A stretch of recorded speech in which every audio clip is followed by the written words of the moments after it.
Mesdames et messieurs, que la paix de Christ vienne illuminer votre vie. Je suis David Soares et je viens maintenant faire une introduction à ce qui sera l'édition d'aujourd'hui du spectacle de la foi. Le spectacle de la foi d'aujourd'hui nous parlera sur comment ne pas fauter. Ou bien, quoi faire, que faire s'il y a une erreur dans votre vie. Si vous faites quelque chose qui blesse quelqu'un, qui offense Dieu ou votre prochain, la Bible vient nous enseigner que nous devons faire quoi donc?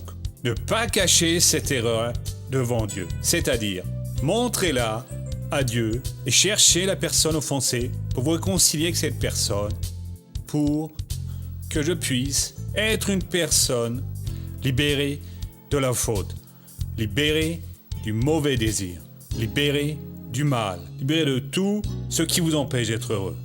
Beaucoup de personnes ont besoin d'une réponse pour leur vie. Et que doivent-elles faire? Aller rechercher en Dieu la lutte, lutter avec Dieu et chercher en Dieu le changement pour leur vie par la parole de Dieu. Aujourd'hui, RS Soares parlera spécifiquement de cela. Le livre des Proverbes, chapitre 30, vous parle en détail de tout cela. Tout de suite après, nous aurons l'histoire d'une femme laquelle avait un grave problème de dette. Peut-être que c'est votre problème aujourd'hui. Vous avez perdu le contrôle de vos dépenses et vous êtes endetté. Comment elle a réussi à sortir de ce problème, de cette situation, et réussi à être aujourd'hui une personne prospère?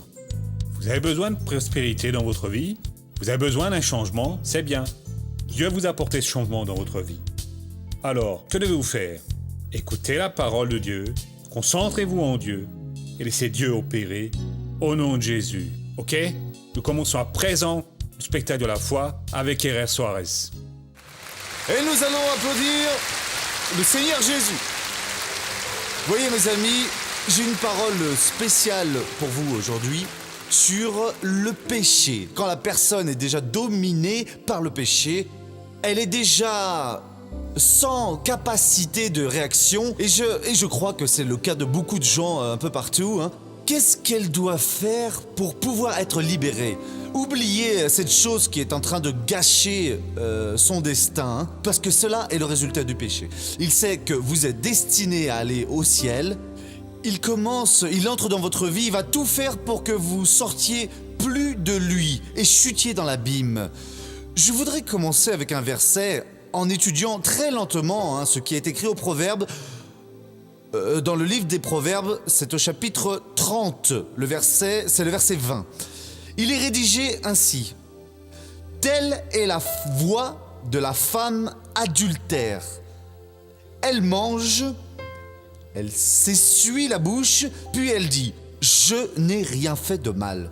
La femme ici, c'est l'être humain d'une façon générale. Je veux dire que la personne qui est sur le chemin de la faute, elle est vaincue par la faute, elle est dominée.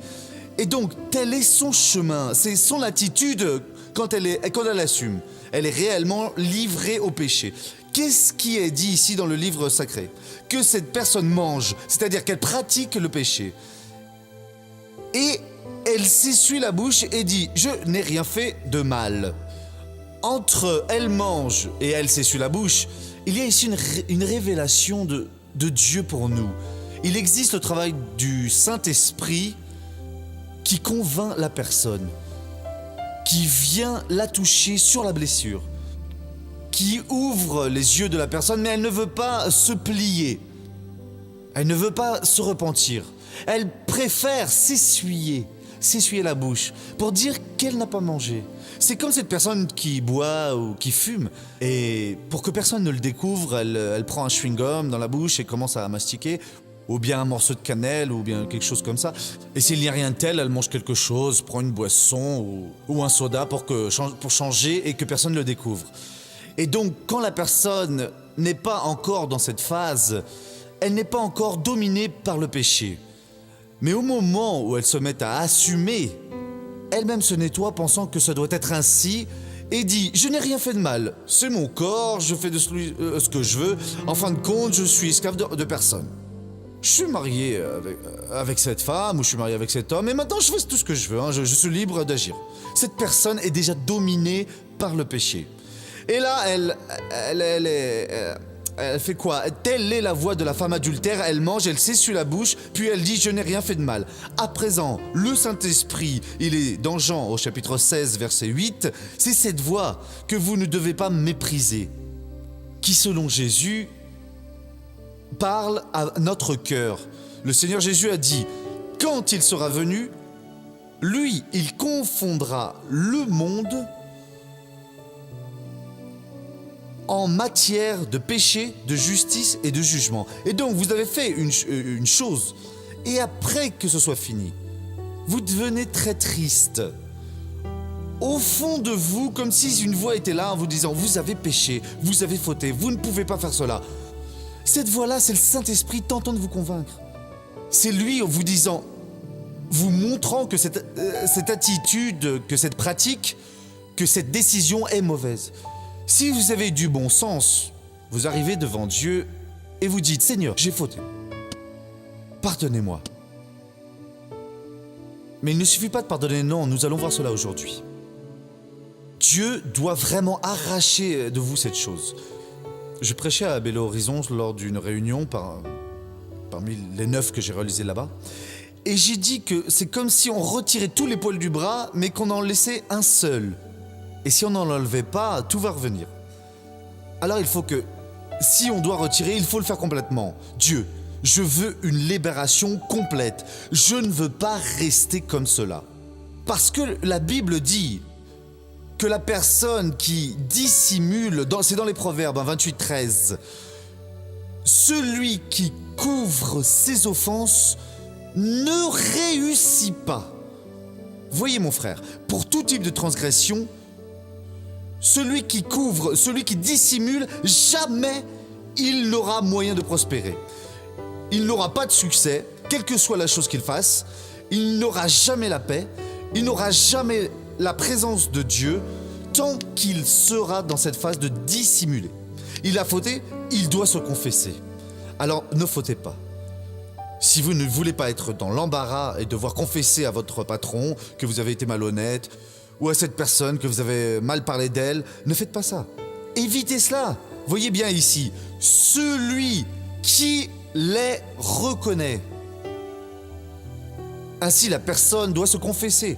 La transgression, la personne en connaît la mesure exacte du début à la fin. Peut-être qu'elle ne parvient pas à estimer le dommage dont elle est victime. Mais tout ce qu'elle a fait, du point zéro, du premier regard, du premier sourire malin, sensuel, jusqu'au dernier acte pratiqué, la personne sait tout. Alors, il faut confesser la transgression sans tromperie. Se confesser ne signifie pas tromper, c'est ouvrir son cœur. Celui qui les reconnaît et les délaisse obtient compassion. Il obtiendra le pardon de Dieu. Mais il y a une chose ici que je voudrais que vous lisiez avec moi à présent. C'est pour que vous ne tentiez pas d'effacer votre transgression. Vous devez confesser, et cet acte d'effacer, de défaire, n'appartient pas à l'homme, il appartient à Dieu. Et tant que vous ne confessez pas, cela continue. Et vous n'obtenez pas la miséricorde, vous n'obtenez pas l'action de Dieu. L'homme ne parvient pas à effacer ses transgressions. Voyez Ésaïe 43, verset 25. C'est moi seul, qui de moi-même efface tes transgressions. Je ne me souviendrai plus de tes péchés. Alors faites attention. Vous avez chuté, fauté, vous vous présentez devant Dieu en prière. Seigneur Dieu, je viens dire au Seigneur que j'ai fait ceci, cela. J'ai volé, j'ai fait ceci, c'est autre chose. Il faut vous entendre avec la personne. Faites attention, Jésus a dit, quand tu apporteras ton offrande à l'autel, j'apporte mon offrande ici à l'autel, et là je me souviens qu'une personne a quelque chose contre moi, même si la personne ne le sait pas, mais c'est le cas, parce que j'ai dit du mal d'elle, parce que j'ai dérobé, parce que j'ai fait ce que je ne devais pas faire, je laisse l'offrande ici et je vais me concilier avec la personne. Ensuite je reviens et je parle à Dieu. Ainsi, j'ai confessé mon péché, J'ai tout réglé complètement et j'ai donc obtenu la miséricorde. J'ai obtenu l'action de Dieu. C'est moi seul qui de moi-même efface tes transgressions. Je ne me souviendrai plus de tes péchés. Par amour pour lui, si Dieu n'efface pas, ses fautes sont toujours là. 30 ans se sont passés, je ressens encore de la rage pour cette chose que j'ai faite. Pourquoi ? Parce qu'il n'a pas été effacé. Je n'ai pas résolu ma part. Et le pire, c'est que cette chose est là, présente devant Dieu. Et Dieu ne peut pas bénir. Ésaïe 59, verset 2 dit que ce sont vos fautes qui vous séparent de votre Dieu. Ce sont vos péchés qui le détournent de vous, qui l'empêchent de vous entendre. Je vais effacer. Vous n'arrivez pas à effacer. Mais si vous le traitez bien, le traitez vraiment, si vous confessez, si vous ne trompez pas, si vous ouvrez votre cœur, si vous réglez ce que vous devez régler, le Seigneur Dieu dit, c'est moi seul, qui de moi-même efface tes transgressions, je ne reviendrai plus de tes péchés. Quand Dieu fait une chose, il la fait parfaitement. Il est sûr que l'homme arrive à beaucoup de choses. Une tumeur est sortie ici. Je n'ai pas été guéri par Dieu, je vais là et le docteur l'enlève. Mais il peut que cette tumeur qui est dans mon cœur soit en train de se répandre quelque chose ici. Elle continue à disséminer. Et donc si vous ne confessez pas, si vous n'êtes pas en paix, Dieu ne peut effacer. Car quand Dieu efface, mon frère, tout ce que Dieu fait est éternel. La tumeur est dans le corps disséminant son mal dedans. La tumeur a été retirée par le docteur. Il a incisé ici, a retiré quelque chose et l'a jeté. Mais il revient ici ou revient là, en l'autre, il revient parce qu'il se reproduit dans le corps. Le jour où la médecine va évoluer, on va pouvoir découvrir quelle est cette chose-là, inciser, retirer toute la tumeur. Dans certains cas, ils ont déjà rendu grâce à Dieu pour les progrès de la médecine. À présent, Dieu est sage. Il n'y a rien de dissimulé. S'il guérit ici, ça ne revient pas ici ni là non plus. Pourquoi c'est fini ? Parce qu'il vient retire tout. Il donne tout simplement une bénédiction complète.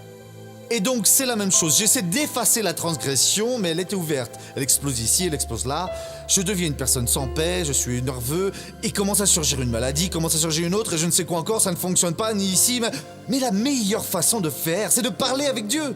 Seigneur, je suis ici pour confesser, j'ai appris ta parole, et je suis venu pour m'ouvrir devant toi. Pardonne-moi, transforme-moi, fais que ma vie change complètement.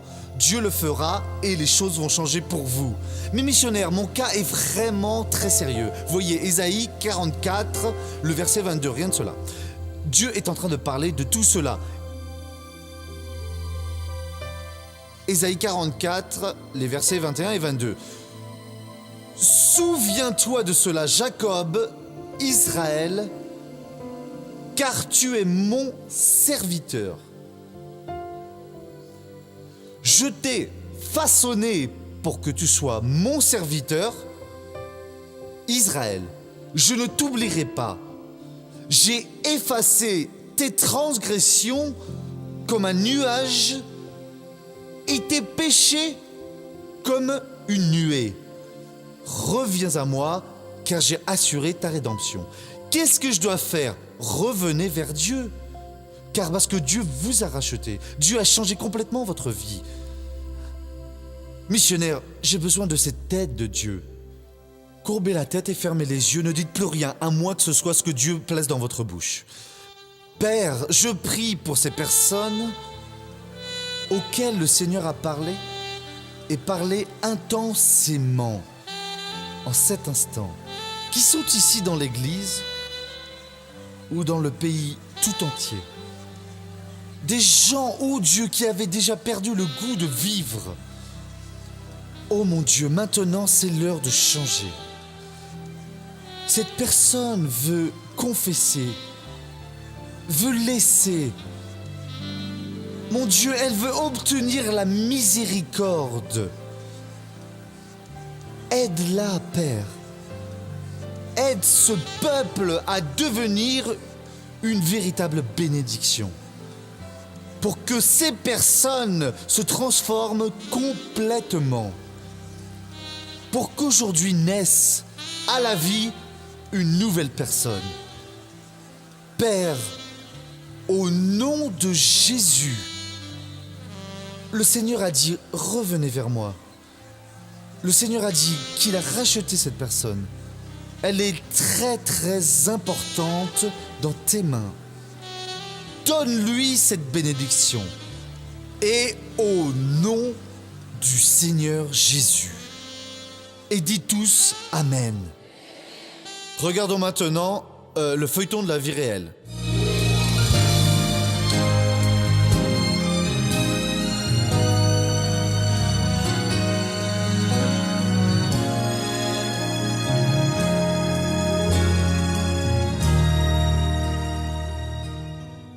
Le désir de vivre sa jeunesse de forme intense a fait que Lana a accumulé des dettes de approximativement 7 000 €. C'est entre 19 et 20 ans que j'ai commencé à avoir des dettes. Et puis, d'en fil en aiguille, ça empirait, vous voyez. Je me suis enfoncée encore plus et j'ai commencé à étudier. Les premiers mois, je payais normalement, mais après, j'ai commencé à avoir du retard parce que les dettes se sont accumulées avec la faculté, avec les autres choses que j'avais à payer.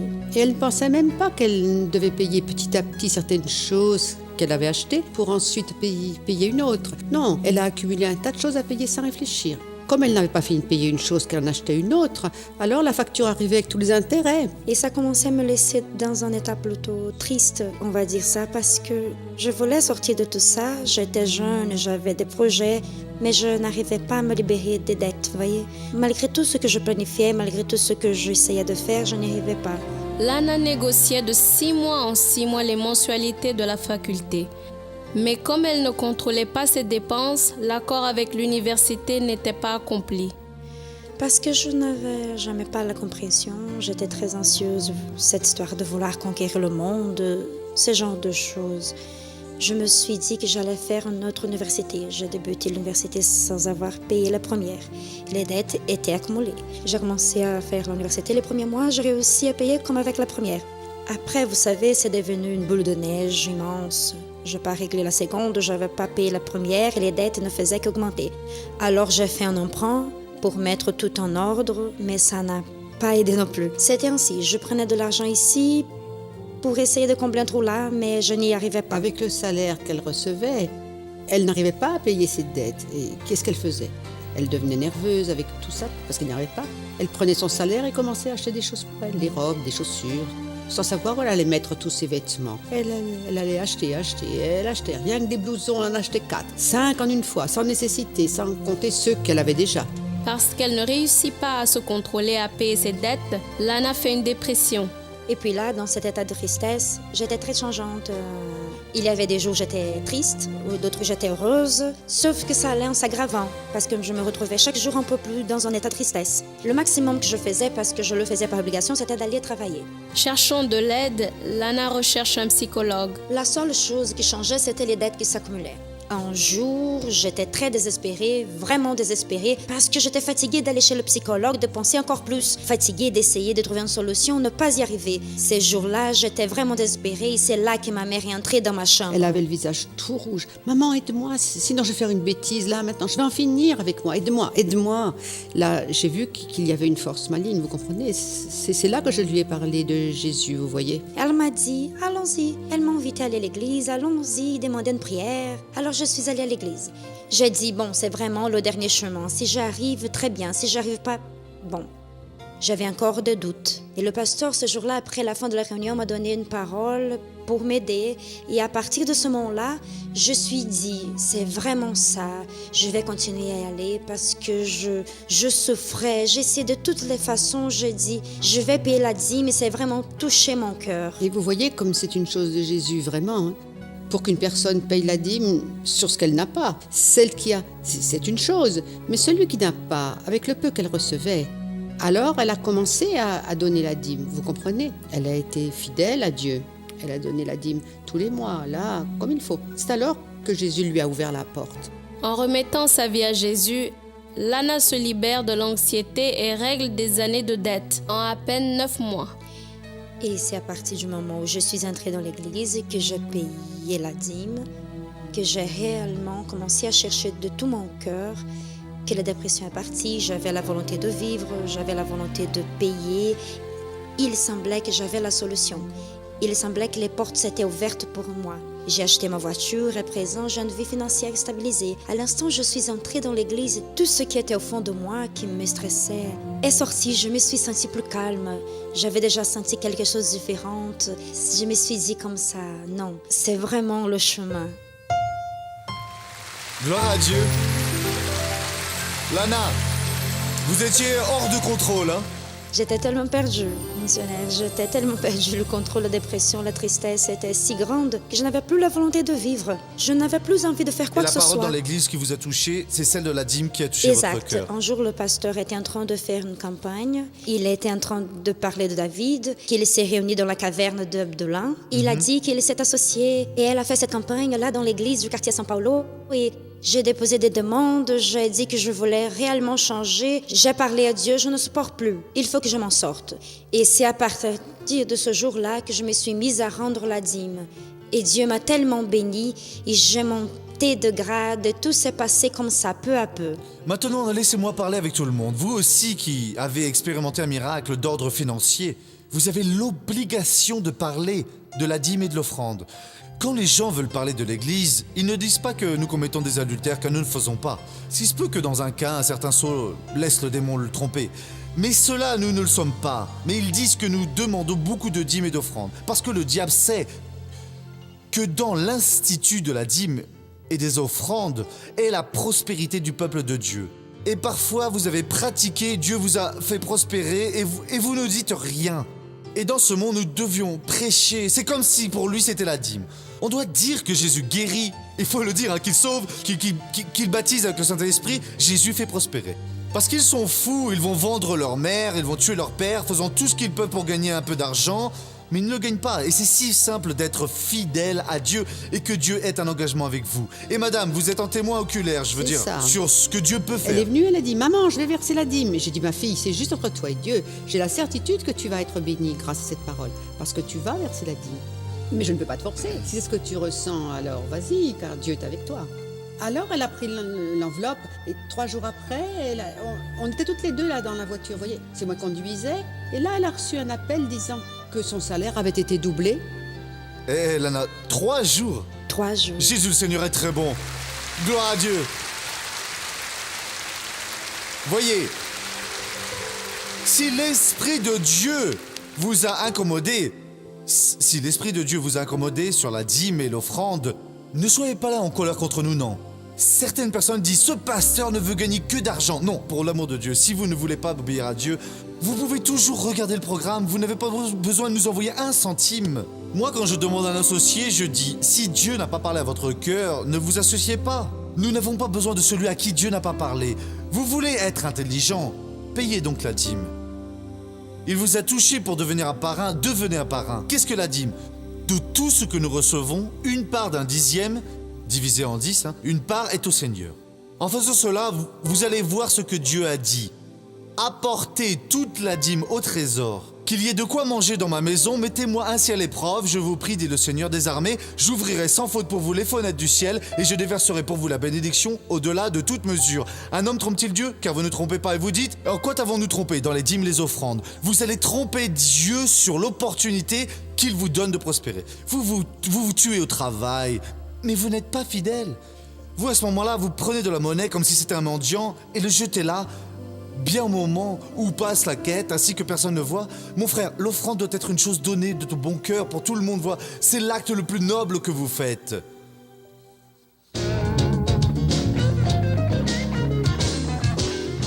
Je voudrais savoir la différence entre peu de foi et beaucoup de foi. En effet, une chose importante. Alors Pierre, Jésus lui a dit, pourquoi doutes-tu, homme de peu de foi? Mais mince, Pierre est sorti du bateau, la femme n'est pas... Non, c'est une question, n'est pas mauvaise. Il a fait une chose que je n'ai jamais faite, vous de même, jusqu'à aujourd'hui. Seigneur, si tu es là, ordonne que j'aille vers toi, viens. Pierre est sorti du bateau et il a marché sur les eaux.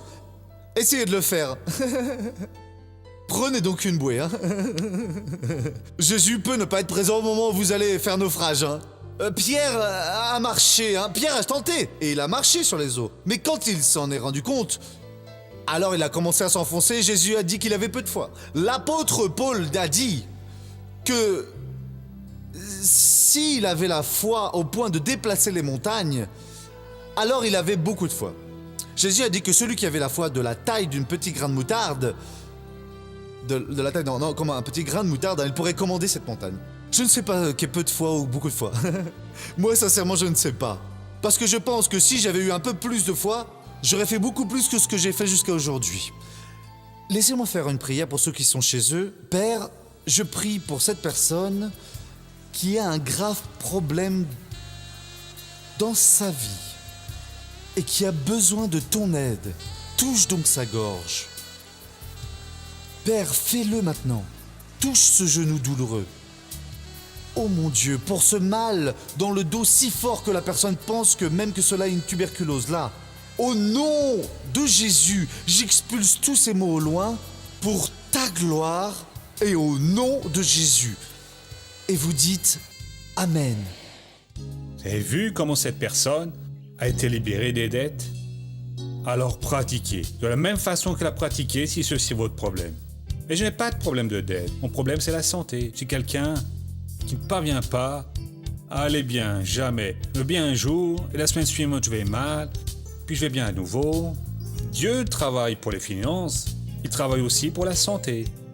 Le livre d'Ésaïe, chapitre 53, dit que Jésus s'est déjà chargé de maladies et infirmités pour que nous puissions obtenir la guérison. Et bien maintenant, croyez dans la parole de Dieu. Acceptez ce que Dieu dit pour vous comme véridique. Voyez, Dieu, j'aime toujours insister pendant tous les programmes parce que je parle avec beaucoup de personnes et peut-être qu'il a parlé avec vous ce matin ou pendant ce jour pour que vous puissiez devenir une personne qui parraine le spectacle de la foi. Un groupe de parrains, c'est à nouveau un groupe de personnes qui sentent au fond d'elles-mêmes le désir de devenir des soutiens actifs, des personnes qui tous les mois vous contribuent qu'une somme, X, Y, Z, pour soutenir ce programme, ce que Dieu va dire à votre cœur. Vous êtes peut-être une de ces personnes et vous dites, je n'ai pas les moyens. Ne dites pas cela. Si Dieu vient vous appeler, il va vous donner la capacité. Il va vous donner les conditions pour que vous obteniez la victoire, pour que vous accomplissiez ce commandement au nom de Jésus. Ce Seigneur vous a appelé maintenant, à cet instant, et vous direz, voyez, venir quelqu'un qui parraine, je vais croire à cet appel de Dieu, je vais aider ce programme à rester à l'antenne. Et toutes les personnes qui croient en Dieu, elles n'ont jamais été déçues. Vous allez croire en Dieu ou vous allez croire dans vos propres doutes. C'est vous qui décidez. Il nous revient de prêcher, à vous d'accepter et d'être heureux. Acceptez l'invitation de Dieu, recevez la bénédiction de Dieu, devenez quelqu'un qui parraine et vous allez vaincre au nom du Seigneur Jésus. Que Dieu vous bénisse. Nous revenons à notre horaire et à bientôt.